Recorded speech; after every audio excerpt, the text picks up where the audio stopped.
Welcome, Office Ball Z. Jesse, Episode 7, Episode 11. Office, Dragon Ball. Funny. Probably thing I do best. Why waste time, say lot word, when few word do trick, everybody?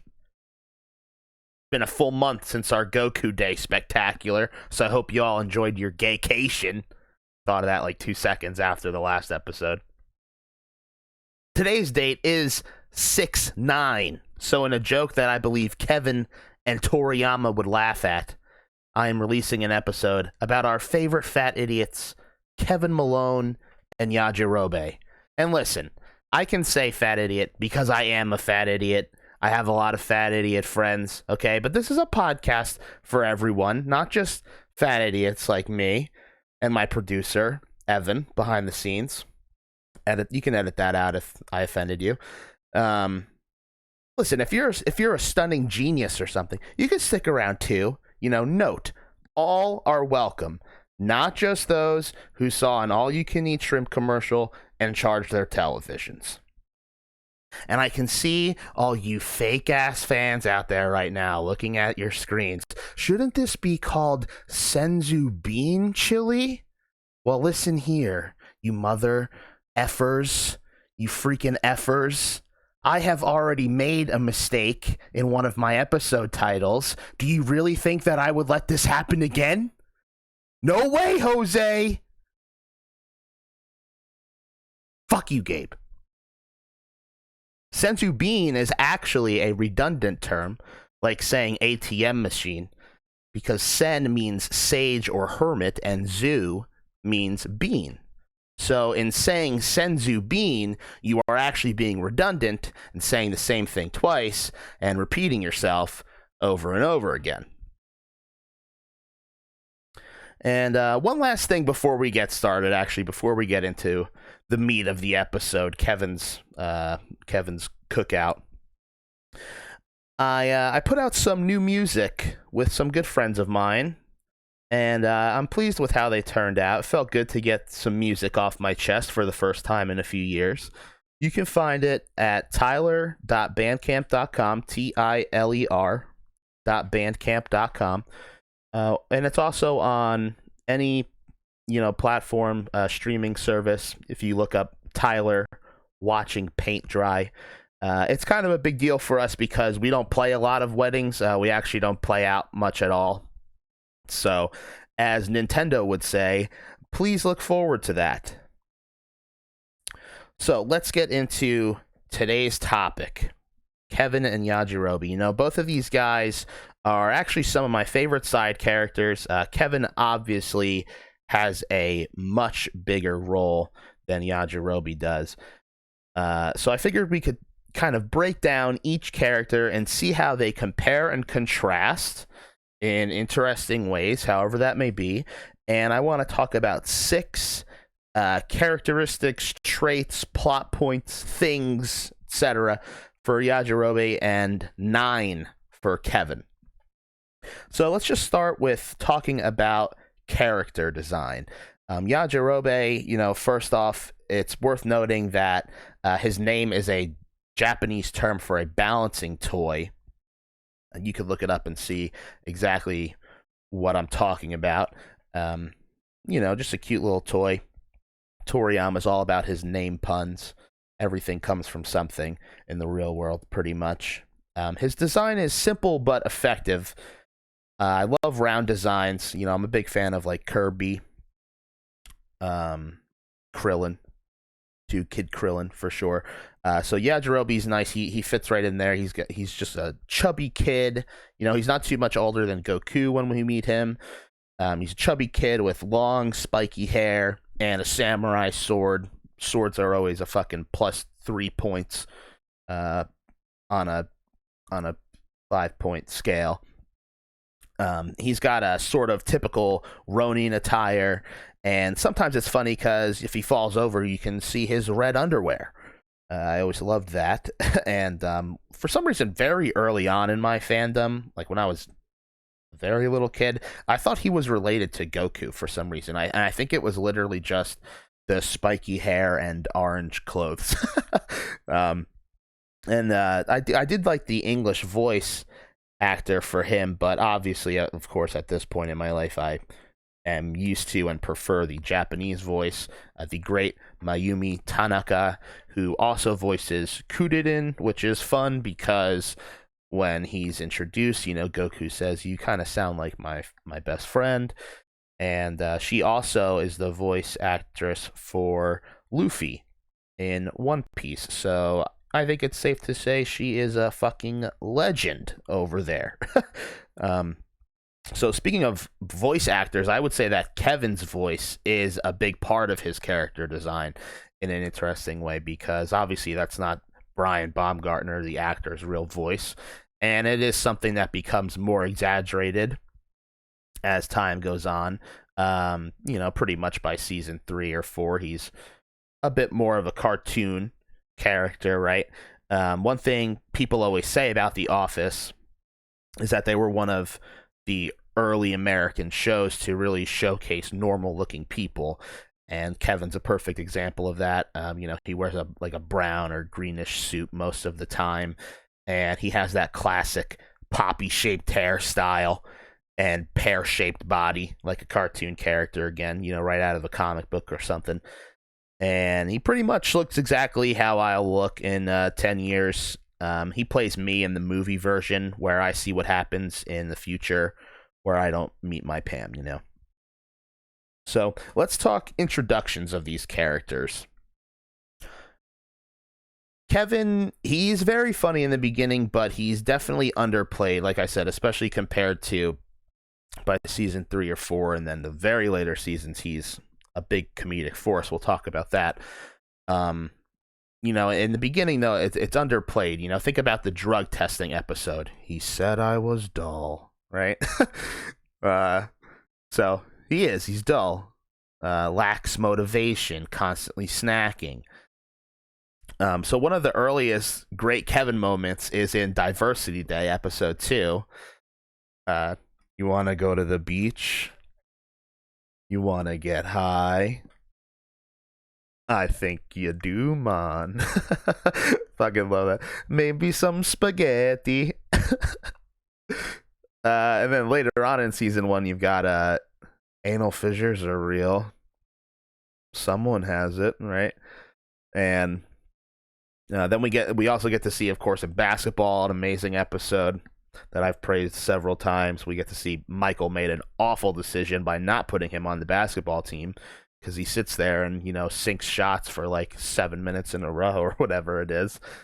And, of course, Kevin's Dundee Award is kind of the turning point for the celebration, because, it kind of went downhill after everybody was throwing things at Michael. And then Kevin's, Stickiest Bowel Movement Award makes Pam, yay, Kevin. So that kind of is the turning point for that award show. Not the climax. The climax would be Pam, of course, feeling God in that Chili's. Another early Kevin episode where he's like heavily involved in the plot is Michael's birthday, where we find out that Kevin might have skin cancer, but it's negative, which in the real world would be chaos. Apparently in the medicine world, that's good. That would be chaos in the real world. Now let's get into the introduction of Yajirobe. He's introduced when Goku is hunting down the murderer of his best friend, Kuririn, and Goku wrongly thinks that Yajirobe works with Piccolo Daimao, and Yajirobe, on the other hand, is just pissed because Goku ate his huge fish that he was roasting on the fire. So naturally, these two guys want to fight each other. So they fight for a little bit, and they're both surprised by each other's strength, of course, in Dragon Ball fashion, as it goes. And suddenly, when the real henchman of Piccolo shows up in the form of the demon spawn Symbol. So Yajirobe says that he'll handle him, even though Goku has, personal beef with these guys. and they fucking go at it. Yajirobe puts up a great fight, and he ends up cutting this guy in half. Symbol, the demon spawn of King Piccolo. And, then he takes it one step further, and he says, you know what, you stole my fish, Goku. I'm eating something today. And he roasts Symbol over the open fire and eats him, which is something Goku wouldn't even participate in. Even Goku wouldn't eat that shit. So, in these early, introductory chapters for Yajirobe, he also witnesses Goku kill Tambourine, and then he watches Goku get the shit kicked out of him by Piccolo. So he's there to take the injured Goku to Cardin Tower, an event that will apparently change this man's life. I don't know if he really comes down from there too often after that. We'll talk about that in a little bit. So one of the only fights Yajirobe doesn't witness really is the fight against Drum. And I hear you guys saying right now, cymbals, tambourines, drums. Are you even talking about Dragon Ball anymore? No, I've been talking about Kevin for about 10 seconds now. Kevin's a musician, very much like myself, because he plays the drums and he'll even do some vocals. Tyler.bandcamp.com. We know that he's in a Police cover band, Scrantonicity 2, not Scrantonicity. And I love the scene at Phyllis's wedding. Actually, that episode was just on right before I started recording. Right now, it's the one where Michael's about to speak at Ryan's business school, and he just held up a Snickers bar. Okay, let's get back to the script, Yes Man. So I love the scene at Phyllis's wedding. I'm supposed to ask if anyone has seen Uncle Al. He is old and has brown eyes and dementia. His family is very concerned. It's a very serious situation. 1, 2, 3. Roxanne! I love the way he sings that Jewel song, too. Roy slips him the $20 or whatever. So, we also get to see him jam a couple times with Daryl and Andy in the later seasons. And there is an amazing scene where Andy is trying to get Daryl, to come down at lunchtime or whatever. And he's like, is Kevin in? And they look over at Kevin, and he's tapping on his lunch container with chicken wings, like drumsticks, you'd say. And then he even takes a bite in the middle of playing. So I just completely love that. Kevin and the Zits, of course, that whole thing. And Yaruba. Very, very musical man, Kevin Malone. So one of the things my friend Anthony had told me he definitely feels like I would be remiss not to mention is the fact that these two characters really downplay themselves.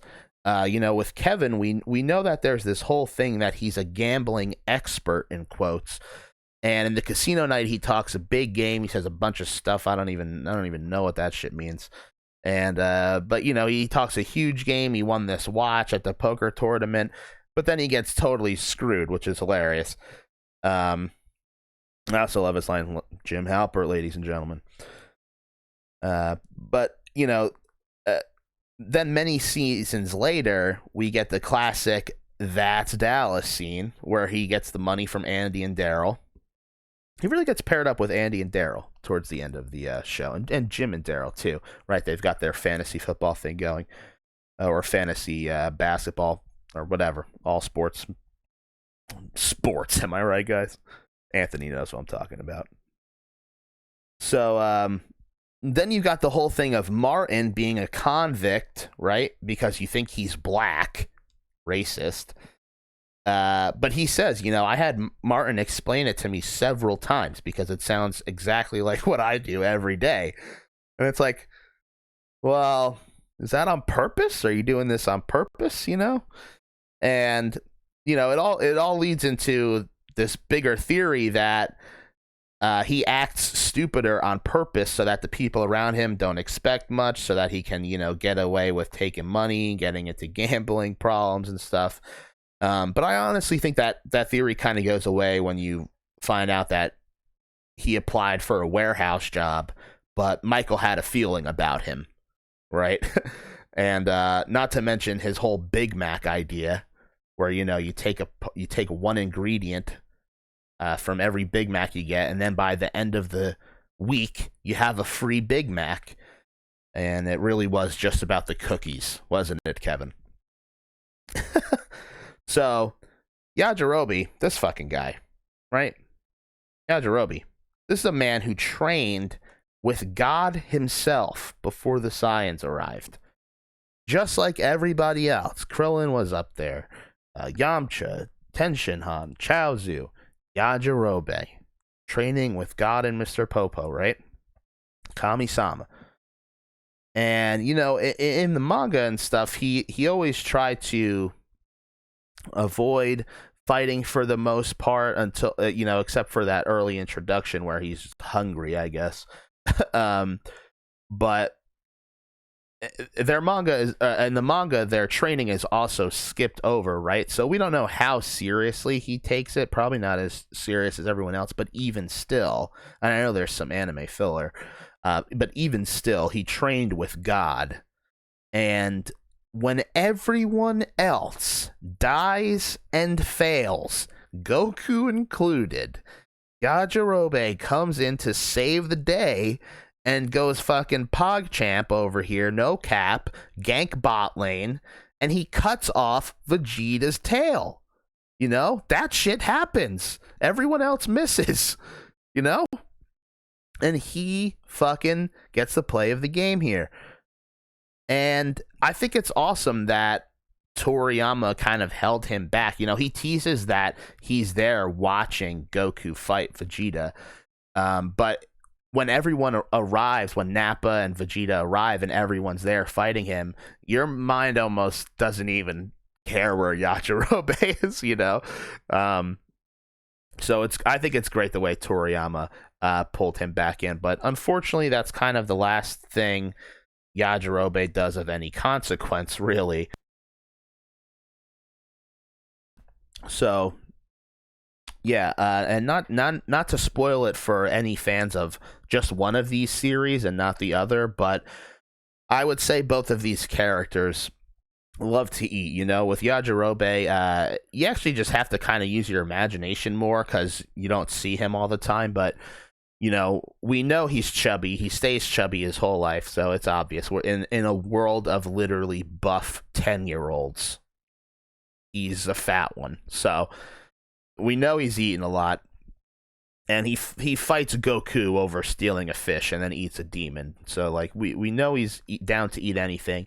But there's one great, hilarious eating incident where he's pissed off about the Senzu being the only food in car and tower, so he just eats handfuls of them.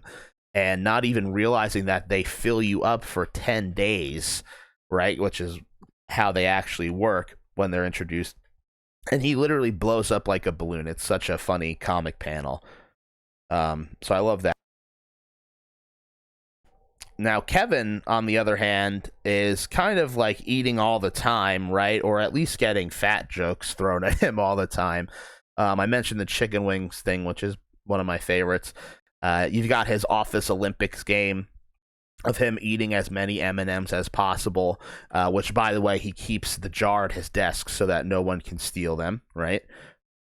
You've got the double fudge Angela. Double fudge Angela, right? And then he tries to get seconds. You've got to be kidding me.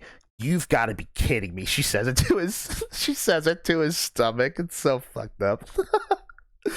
So, obviously, the chili scene, right, which is where the episode title today comes from. The chili scene is definitely one of the biggest laughs I think you'll get from The Office from a lot of people on their first watch. I want to eat pigs in a blanket. Been there, buddy. You've got him teasing the idea of triple digits of Girl Scout cookies. He gets pied in the face at Laverne's Pies. Tires fixed also. you've even got those clips from NBC.com back in the day. I know they're bonus features on the DVDs where Kevin is cooking things around the office like a cheese quesadilla, which is just easy cheese on a Ruffles chip, in between two Ruffles chips. So that's fucking awesome. Which brings me to my next point about Kevin in the digital webisodes proper. There's an episode called Malone's Cones, or I think it's called Kevin's Loan, actually. But it's all about him trying to get a loan to buy an ice cream cart so that he can get out of his gambling debt. And the whole thing's like probably less than 10 minutes long. I definitely recommend checking out all of the digital shorts. This one's pretty funny. Daryl sees him going through some stuff and tries to help him out and stuff, but I mean, I'm gonna spoil it for you guys. He eventually does buy this little cart that he sells ice cream out of, but he just stands outside of the Scranton Business Park and he's ringing a bell, like an old school ice cream man. He's going, ice cream, good ice cream. It's wonderful. Both of these characters, I would say, have quite the relationship with animals. I've said that Yajirobe, once he gets up to Karin Tower, of course, Master Karin is the little cat sage. And, I guess they just fall in love with each other and they bro out all the time. And he just sits up there and they eat and grow Senzu. He really kind of takes the role of Bean Daddy in the later arcs. I've heard, I don't know if the English dub, if he literally calls himself the Bean Daddy, or if this one podcast I heard called him the Bean Daddy, but that's definitely the appropriate role.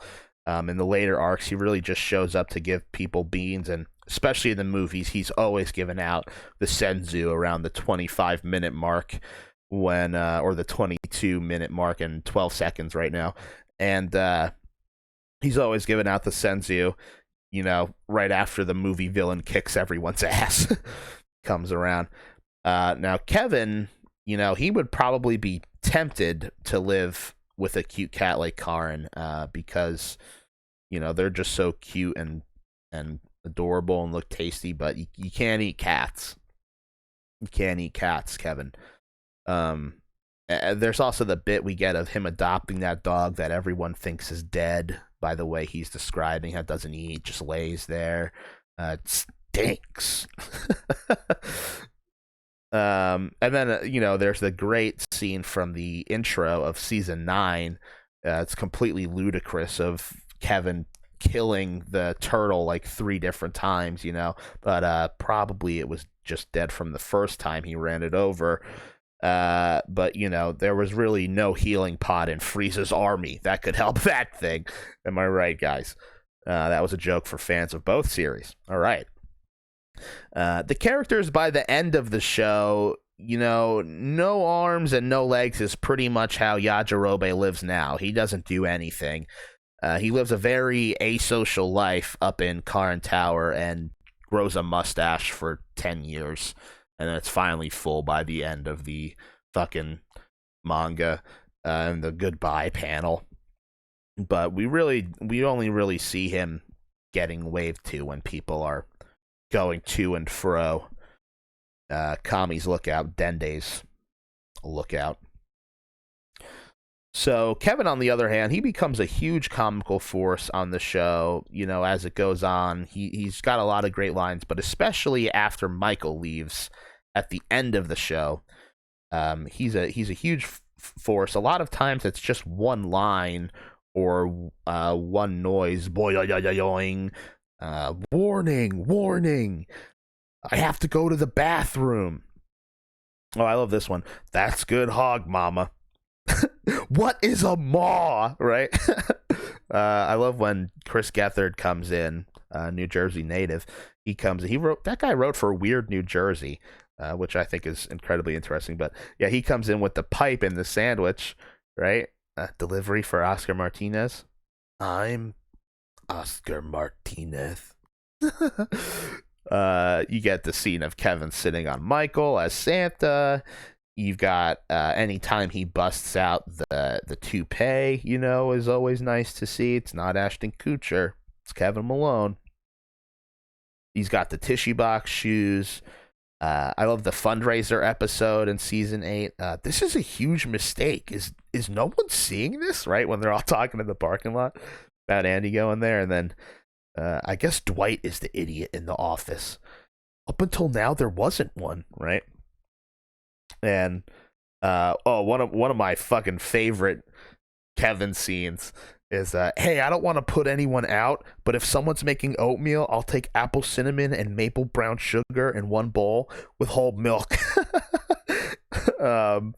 There's also this quick scene of him just standing there saying y'all. I think that's the murder episode. And listen, there are myriad scenes that highlight Kevin's presence in the office. I don't want to sit here and just do quotes for 10 minutes. But, that leads me to my final point for today's episode, which is that Kevin is part of what goes down as one of the all-time greatest written scenes in comedy history, in my opinion. And that, of course, is the scene with Holly at the vending machine. And she's helping him, decide what snack he has money for. And she's helping him count his change because she thinks he's... do you think I'm retarded? Right? He is not an idiot. Oh, Holly, that is very offensive. But she's sitting there helping him count the change, and she says, "This is a button." Just absolutely perfect writing. And I think after that, Kevin is totally gonna bang Holly. She is cute and helpful and totally into him. Which actually brings me to my real main point in that he's pretty funny with the ladies too. We know early on in the show he's engaged and they set a date, but it's complicated, so he doesn't want to talk about it. Pam's mom is coming in today, MILF. He makes out with Lynn at the office party and dates her for a bit, right? And he bros out with Jim at the one point, about Pam versus Karen. Pam is taller, bigger breasts, too. And Karen has a prettier face, so it's a tough call. Pam's face is pretty, too. Let me know in the comments who you think is hotter. And this brings me to my actual main point, which is that I will not be able to pay for anybody's tuition. I am so sorry. And I do apologize again immediately after my first of all apology just then, because I thought this was going to last a little longer. That's what she said. We're not even at a half hour yet, but actually we're at about 11 minutes, so that's good. I guess I might as well just stop it there. Thank you for this 6-9 special. Tekashi's Snitch 9, just relevant topics over here. I'm falling apart. Just end the episode, my friend. I hope you had fun with me today. I've been your host, Jesse, and I suck.